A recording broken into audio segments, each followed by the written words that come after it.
오늘 본문 누가복음 7장 11절부터 17절까지 말씀입니다. 그 후에 예수께서 나인이란 성으로 가실 때 제자와 많은 무리가 동행하더니 성문에 가까이 이르실 때에 사람들이 한 죽은 자를 메고 나오니 이는 한 어머니의 독자요 그의 어머니는 과부라. 그 성에 많은 사람도 그와 함께 나오거늘 주께서 과부를 보시고 불쌍히 여기사 울지 말라 하시고 가까이 가서 그 관에 손을 대시니 맨 자들이 서는지라. 예수께서 이르시되 청년아 내가 네게 말하노니 일어나라 하시며 죽었던 자가 일어나 앉고 말도 하거늘 예수께서 그를 어머니에게 주시니 모든 사람이 두려워하며 하나님께 영광을 돌려 이르되 큰 선지자가 우리 가운데 일어나셨다 하고 또 하나님께서 자기 백성을 돌보셨다 하더라. 17절 다 같이 읽겠습니다.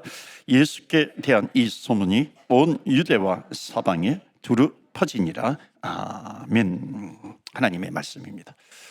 오늘도 또 한 주간도 하나님의 말씀으로 승리하시기를 축원합니다. 헨리 나우엔이 아주 유명한 책을 썼습니다. 죽음 가장 큰 하나님의 선물, 죽음 가장 위대한 선물이라고 하는 책입니다. 여러분 질문을 좀 들어볼게요. 우리들은 살아가고 있는 것입니까? 죽어가고 있는 것입니까? 어느 게 정답이에요? 모르시면 한번 옆에 분한테 물어보세요. 뭐라고 대답하시나요? 우리 살아가는 겁니까? 죽어가는 겁니까? 한번 물어보시겠어요? 어떤 게 정답일까요? 물론 뭐 다 정답은 없겠죠. 그런데 여기에 이제 이 책에 뭐라고 기록하고 있냐면 한 센텐스로 우리는 죽어가고 있습니다. 이렇게 기록을 합니다. 제가 오늘 말씀을 이렇게 또 이렇게 마음에 좀 주님께서 깨달음을 주셔서 오늘 이 말씀을 전해야 되겠다라고 하는 그런 생각을 하고 여러분에게 전합니다.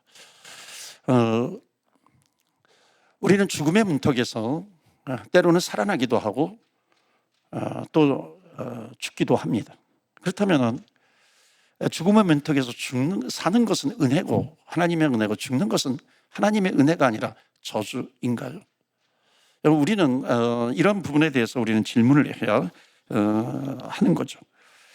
요즘 우리 교회 장례를 치르는 가정이 적지 않게 있습니다. 한국에서 또 장례를 치르기도 하고 그렇게 합니다. 여러분 인생은 반드시 인생의 여정이라는 것이 있습니다. 우리는 태어나잖아요. 그리고 자라나고 학교에 입학합니다. 그리고 졸업을 하죠. 취업을 하기도 합니다. 결혼하기도 하죠. 그리고 또 아기를 출산하기도 합니다. 그러면서 모든 인생은 반드시 인생의 황혼기에 접어들게 됩니다. 그러면서 인생의 굴곡 가운데 우리가 살아가면서 반드시 부딪혀야 될, 통과해야 될 관문이 있습니다. 그 관문이 바로 죽음이라고 하는 거죠. 우리는 죽음에 대해서 잘 언급하지 않으려고 합니다. 이게 동양적인 문화 속에서는 죽음이라고 하는 것을 잘 언급하지 않으려고 해요. 왜냐하면 이 동양적인 문화는 어쨌든 좀 이렇게 살아야 되는 그런 부분들이 굉장히 강합니다. 그런데 이것은 피할 수 있는 부분이 아니죠. 우리 조상들도 죽음이라고 하는 것을 경험을 했고 또 우리들도 반드시 경험을 합니다. 우리 자라나는 사람들도 반드시 경험하게 되는 거죠. 그러니까 이것에 대해서 우리가 피하는 것이 아니라 성경이 주는 메시지가 무엇인가 하는 것을 붙들어야 한다는 겁니다. 성경은 사람이 죽는 것은 한 번 죽는 것은 정한 이치라고 그랬습니다. 심지어 어떤 가정은 자녀가 그 부모님보다도 먼저 하늘나라에 가는 경우도 있습니다. 어찌 보면은 함께 살아왔던 가정이 상실이 되고 또 이별이 된다라고 하는 건 굉장히 큰 아픔 중에 아픔이죠. 우리는 반드시 하나님의 뜻을 물어야 합니다. 그래야 나름대로 세상의 기준이 아니라 하나님 말씀의 기준을 가지고 우리가 살아가는 것이고 그 기준을 붙들었을 때에 나름대로 그 말씀이 우리에게 주는 영향력이 있습니다. 그것을 붙들고 살아가야 하는 것이죠. 그게 때로는 믿음으로 나타나는 것이기도 하고요. 때로는 상황은 흔들리지만은 그러나 하늘의 영광을 바라보면서 승리하면서 살아가는 겁니다. 오늘 본문의 말씀은 제가 우리 교회 장례식 때 부분 좀 말씀을 드렸던 본문이기도 합니다. 저도 나름대로 여러 가지 경험을 하면서 이 말씀을 통해서 하나님께서 주신 은혜가 있었기 때문에 오늘 여러분과 함께 나누고자 합니다. 자, 오늘 본문의 말씀 보시면은 7장 12절에 한 가정의 죽음이 나오고요. 그 죽음 이후에 장례 행렬이 나오게 됩니다. 근데 그 가정이 어떤 가정이었냐면 한 어머니의 독자요. 그의 어머니는 과부라. 그러니까 과부인 혼자 홀 어머니와 이 아들이 살고 있어요. 그런데 그 아들이 먼저 죽은 겁니다. 그러니까는 이 가정의 아픔을 우리는 짐작할 수 있는 거죠. 아들은 어머니의 전부잖아요. 만약에 어머니가 무엇을 하든지 돈을 벌든지 하면은 아들을 위해서 했을 거예요. 뭐든지 하든지 그 중심에는 아들이 있는 거죠. 그러니까 아들을 잃어버렸어요. 그러니까 그 어머니는 전부를 잃어버린 것과 같은 겁니다. 그러니까 전부를 잃어버린 이 어머니에게 예수님께서 하신 말씀이 있어요. 그것이 뭐냐면 13절 말씀입니다. 주께서 과부를 보시고 불쌍히 여기사 뭐라 그래요? 울지 말라. Don't cry, don't cry 그럽니다. 울지 말라 하는 것이죠. 여러분, 우리도 위로를 합니다. 그렇지 않아요? 울지 마라.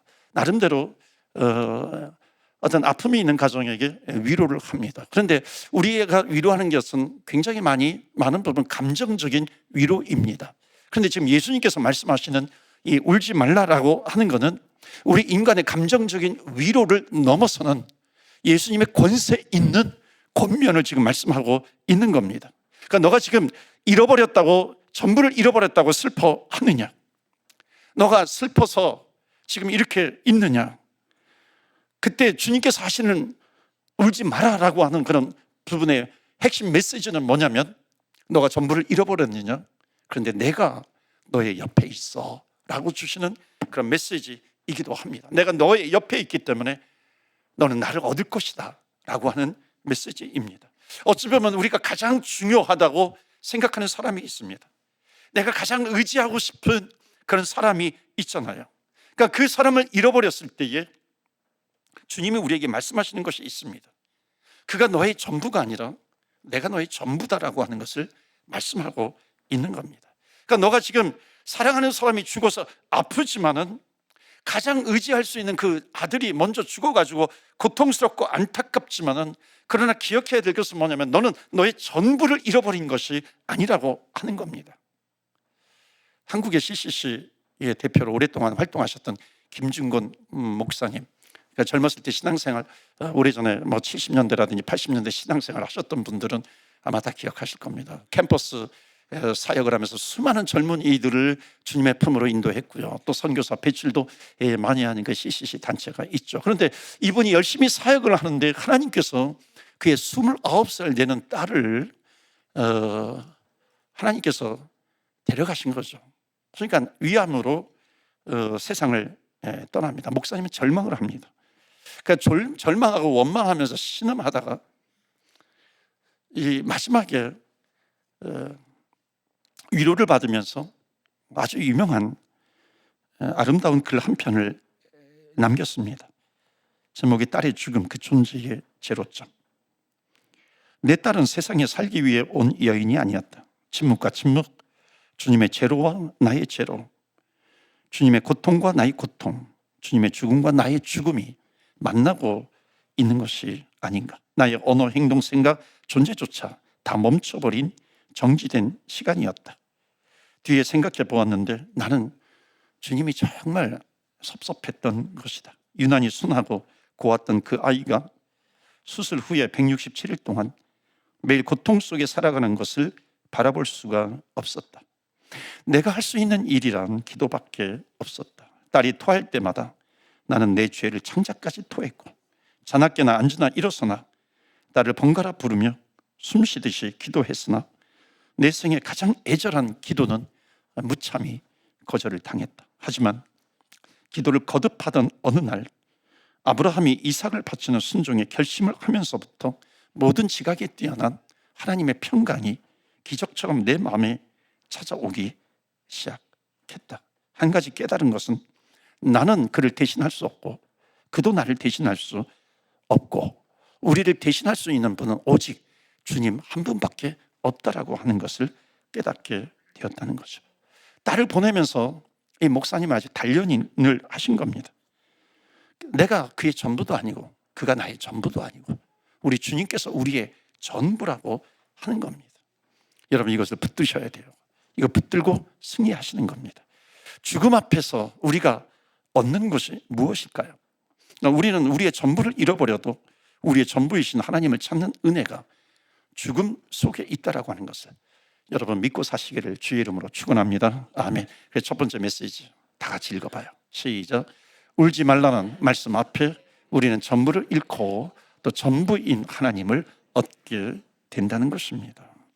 혹시라도 가족이 먼저 떠나가지고 아픔 가운데 있는 분들이 있습니까? 오늘 예배 가운데 나의 전부이신 하나님을 붙드시는 예배가 되시기를 축복합니다. 아멘.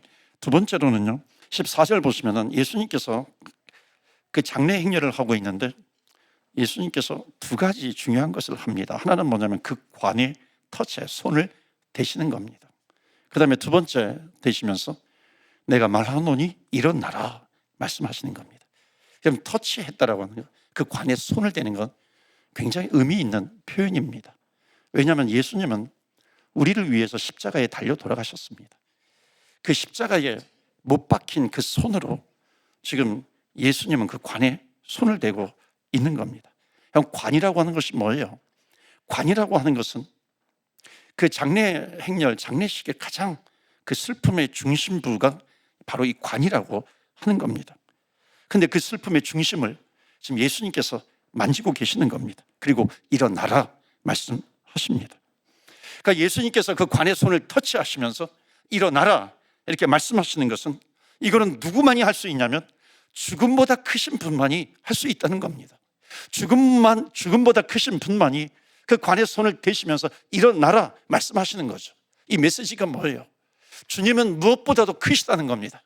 아무리 나에게 절망이 있다 할지라도 그 절망보다 크신 분이 누구시냐면 우리가 믿는 하나님이시라고 하는 겁니다. 그렇기 때문에 죽음을 맞이했을 때 죽음이 끝이 아니라고 말씀하실 수 있는 유일하신 분이 누구냐면 바로 예수 그리스도입니다. 그래서 손을 대시는 거예요.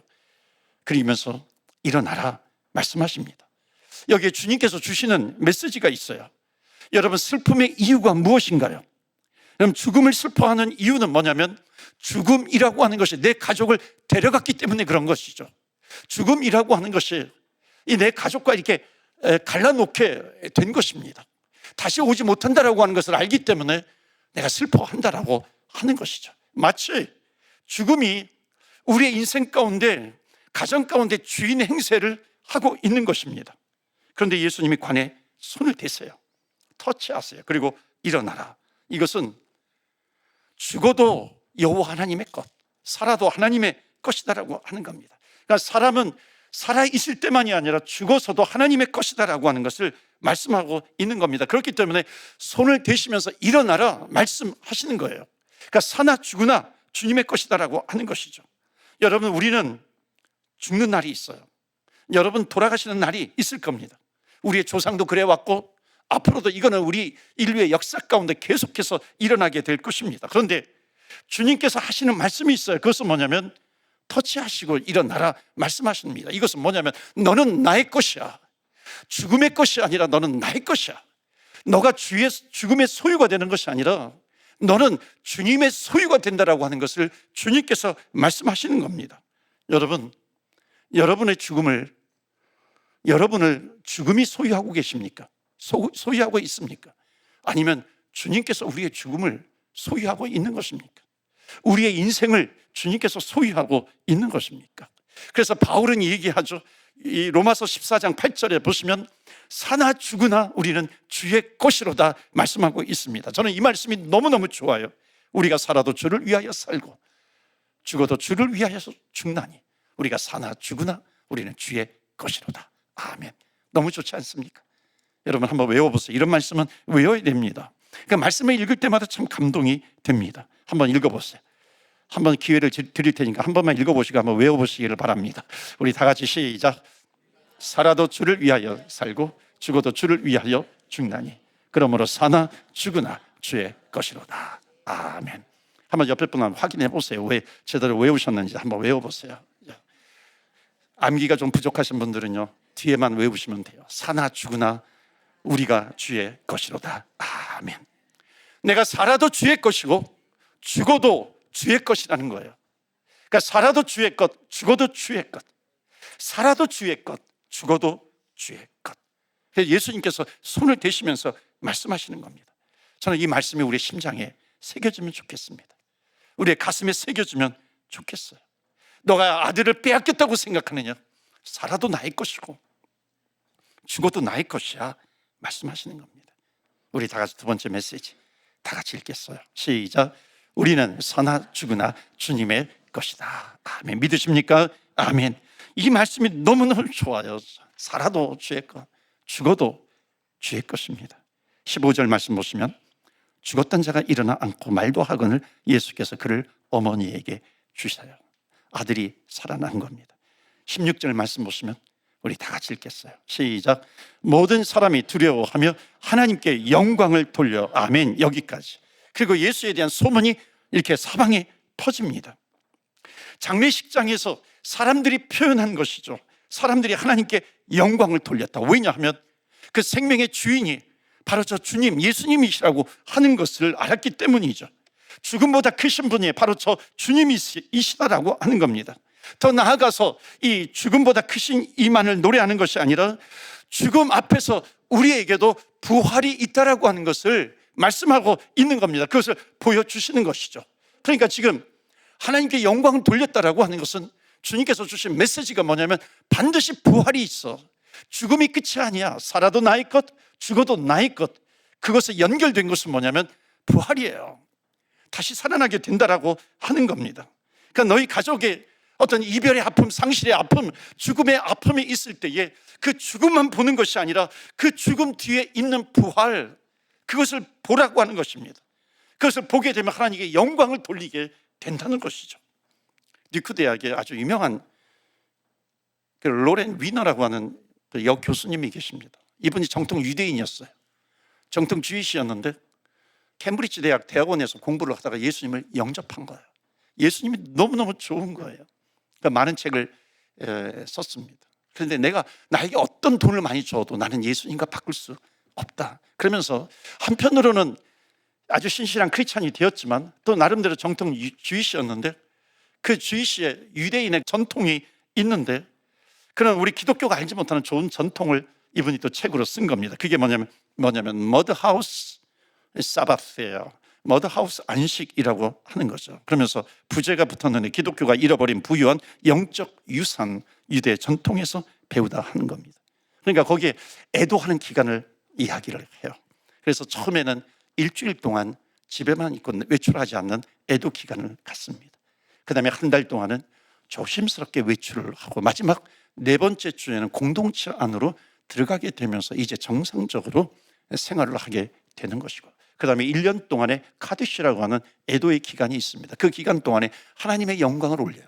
하나님의 영광을 찬양을 합니다. 그러면서 아름다운 추억을 기억을 하는 그런 기간이 있죠. 그런데 바울은 한 단계를 더 나가요.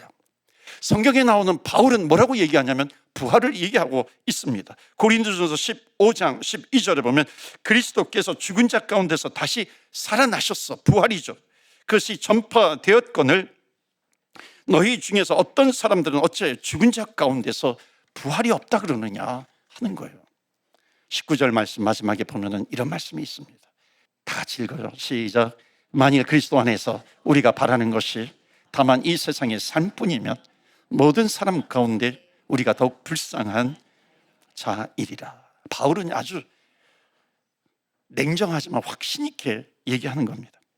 이 세상이 전부라고 하는 그런 사람들을 향해서 마치 우리가 지금 예배를 드리고 있는데 예배를 드리는 너희들이 굉장히 어리석어 그러한 세상을 향해서 지금 이 성경이 말씀하고 있는 것은 뭐냐면 우리는 절대로 불쌍하지 않다는 거예요. 왜냐하면 부활이 있기 때문에 그렇다는 겁니다. 한 가족의 상실 앞에서 주님께서는 가장 중요한 메시지를 주고 있는 겁니다. 너가 살아도 나의 것, 죽어도 나의 것인데 내가 너에게 생명이 되는 것을 너가 믿느냐? 내가 너에게 생명이니 나를 믿는 자는 죽어도 살겠다라고 하는 것, 그것을 너는 믿느냐 하는 겁니다. 죽음 앞에서 대답하라는 것이죠. 여러분, 부활이 진짜입니까? 여러분, 부활이 진짜 우리에게 나타나는 것입니까? 여러분 어떻게 생각하세요? 여러분, 부활을 믿으십니까? 좀 아멘 좀 크게 해보세요. 평상시보다 아멘이 좀 작은 거 보니까 부활에 대한 확신이 없는 것처럼 느껴지기도 하잖아요. 여러분, 지금요, 이 미주 비롯해가지고 한국도 마찬가지고요, 자유주의 신학이 굉장히 많이 신학교에 침투해 들어오고 있습니다. 한경직 목사님이 공부하셨던 프린스턴 대학교는 뭐 두말할 것도 없죠. 미주에 있는 신학교들마다 굉장히 자유주의가 침투해 들어오고 있습니다. 심지어 신약학자들 가운데 예수님의 부활을 믿지 않는 사람, 신학자도 있어요. 신의 존재조차도 부정을 합니다. 그러니까 그런 사람들이 신학교에서 학생들을 가르친다라고 하는 것은요, 정말 난센스예요. 바보 같은 일이죠. 웃기는 일입니다. 그런데 그 중에 한두 명 좋은 분들은 계십니다. 복음주의적인 분들, 마치 씨앗처럼 주님께서 심어 놓으신 것 같아요. 듀크 대학에서 한번 이 복음주의적인 그런 신학자가 자유주의 신학에 물들어 있는 그런 신학 이 교수들을 향해서 강연을 합니다. 그 강연의 제목이 뭐냐면은 예수님의 부활 역사적인 사실이라고 하는 겁니다.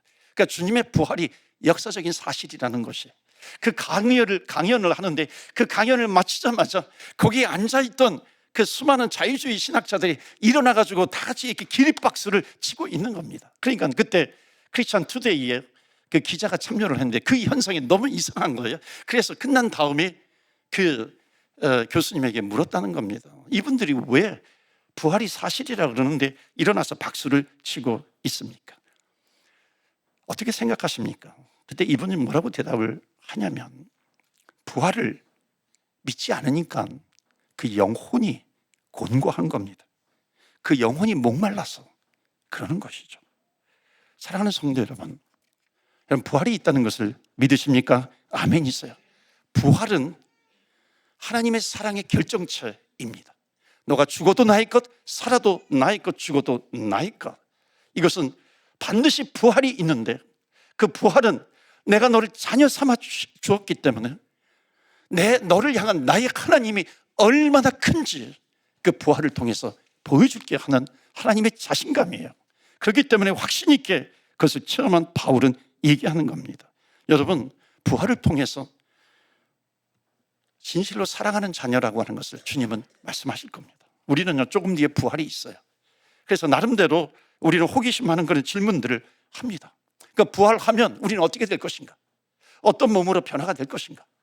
이런 질문부터 시작을 해서, 부활하면은 지금의 배우자와 또 만나게 되는 것인가? 이런 끔찍한 일을 내가 만나게 될 것인가? 뭐 이런 질문부터 시작해서, 천국에 가면은, 부활이 되면은 뭐 하나님께서 주시는 상급이 무엇일까? 그러면 이런 질문, 수많은 질문들이 있습니다. 그런데 성경은요, 거기에 그렇게 큰 관심이 없어요. 왜냐하면 성경이 주는 그 의미가 있습니다. 마지막 세 번째 메시지 다 같이 읽겠어요. 시작. 하나님의 사랑이 죽음보다 강하다. 믿으십니까? 아멘. 하나님의 사랑이 죽음보다 강하다라고 하는 것, 주님께서 이것을 말씀하고 계시는 것이고, 그것이 부활의 영광에 참여할 것이라고 하는 약속을 우리에게 주십니다. 때로는 우리는 육신적인 헤어짐, 아프지 않다는 게 아니에요. 아파요. 상실감이 있어요. 너무너무 보고 싶을 때가 있잖아요. 그러나 주님은 그 죽음 너머에 우리에게 주시는 메시지가 있어요. 단순한 인간의 위로를 넘어서서 권세 있으신 그분께서 우리에게 말씀하시는 겁니다. 여러분, 어떤 환경에서도 끝까지 믿음을 가지고 승리하시기를 주의 이름으로 축원합니다. 아멘. 하나님, 주님은 그 십자가의 손으로 관에 손을 대신 분입니다. 그리고 일어나라 말씀하십니다. 관이라고 하는 것이 어찌 보면 가장 슬픔의 중심인데, 그러나 주님은 그것보다도 더 권세 있으신 분이기에 터치하시면서 일어나라 말씀하십니다. 하나님, 어떤 이별 가운데, 어떤 절망 가운데서도 그 모든 것보다 크신 주님을 믿는 믿음 있게 하여 주시옵시고, 주님을 붙들 때마다 주님께서 이 세상에서 얻을 수 없는 하늘의 평강을 하나님 허락하여 주시옵소서. 부활은 하나님의 사랑인데 그 사랑을 붙들게 하여 주시옵시고, 그러므로 사나 죽으나 내가 주님의 것입니다. 주님 붙들고 승리케 하여 주옵소서. 우리 합심해서 기도하겠습니다.